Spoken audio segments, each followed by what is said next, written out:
Bumuhos muli ng daang-daang Noranians sa The Heritage Park sa Taguig City ngayong araw ng Linggo para sa huling araw ng public viewing sa namayapang superstar Nora Aunor.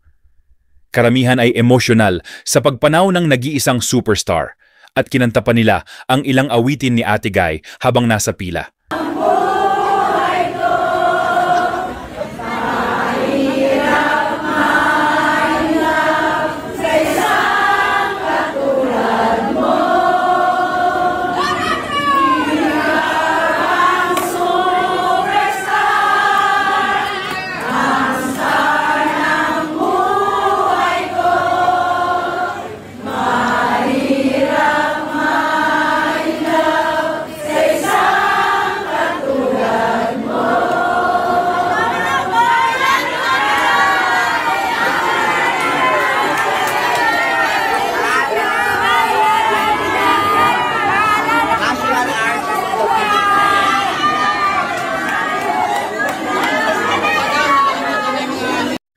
Labis naman ang pasasalamat ng pamilya sa pagmamahal na ipinapakita nila kay Nora hanggang sa huli. Makakapunta ba kami sa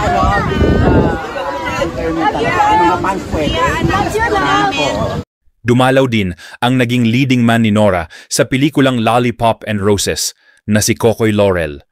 May iniindang karamdaman na sa kasalukuyan si Kokoy, subalit pinilit niyang masilayan si Nora at makpagbigay ng kanyang huling pamamaalam sa kaibigan.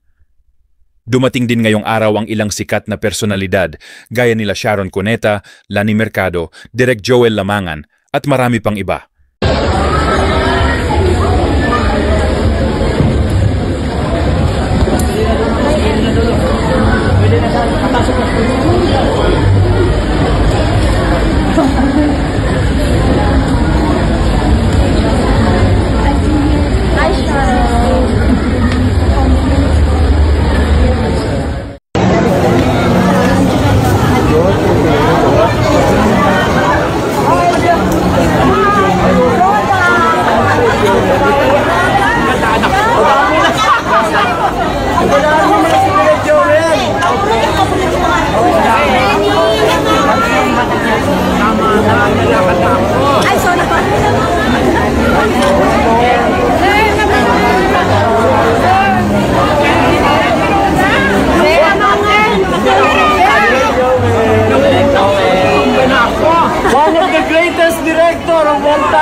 Joel Lamangan. Teka lalakad ako. Roda!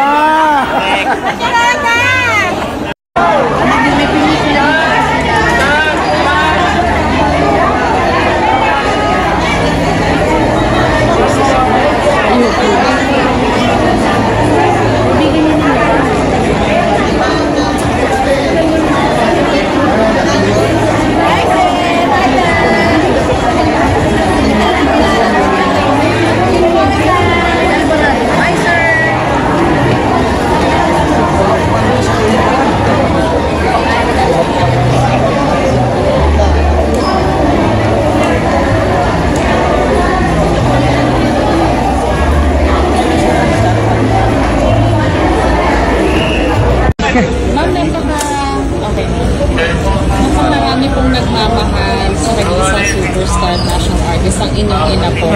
Gaano po, ano po yung nararamdaman nyo na napakarami pong nagmamahal sa inyo? Naku, bata pa ako, alam ko na kung gaano karami nagmamahal kay Mami.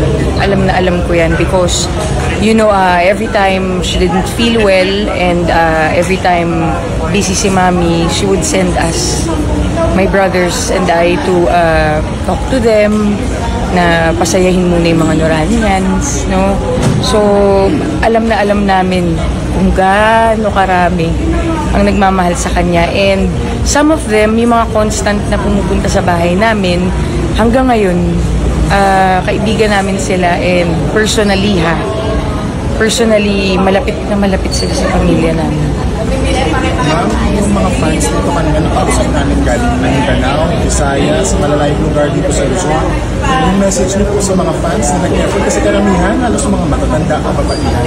Siyempre kami magkakapatid, gusto namin magpasalamat sa lahat ng, alam mo, mahal na araw, galing tayo sa mahal na araw na taon, no?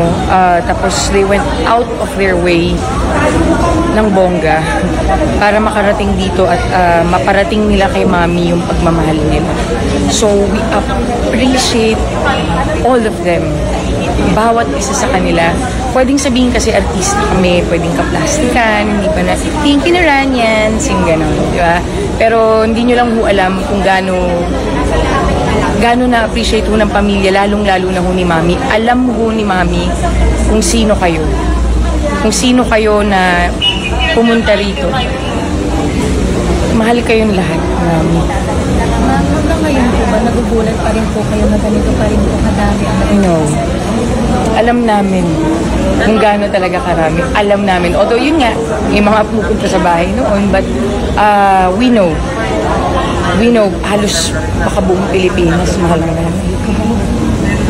Last question pala yan, kasi si superstar na kami sa role na ginampanan, from Elsa, naging Bona, for Contemplasyon, Magnolia de la Cruz. Pero as a mother, ano yung hindi niyo po malilimutan sa superstar? Siyempre yun nga, sabi mo kasi superstar si Mami, di ba? Para sa lahat, superstar si Mami. Pero sa amin kasi sa bahay, maniwala kayo sa hindi, normal siyang nanay. No, normal siyang Mami. Every time she has time na makasama kami, sinisiguro niyang sulit yun. No, nanay namin siya talaga. Last for me po, ano po, bilang po inalin mo, ano po yung natutulong niyo sa inyo?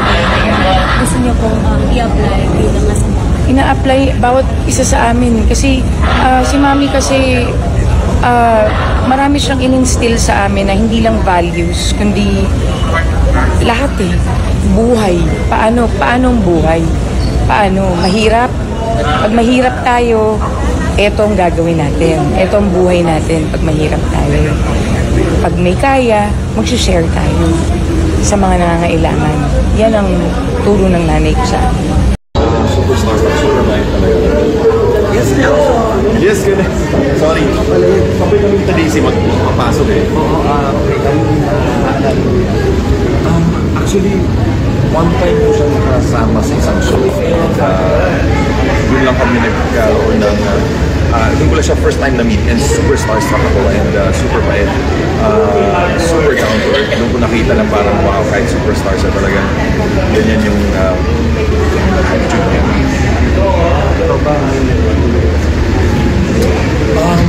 Oh my God, kung lesson lang pag-usapan, ang daming lesson na naibigay at na-share ni Miss Nora sa lahat ng tao, sa akin din, iba yung impact ng kahit anong experiences sa buhay, marami kang magpupulot sa akin. Thank you.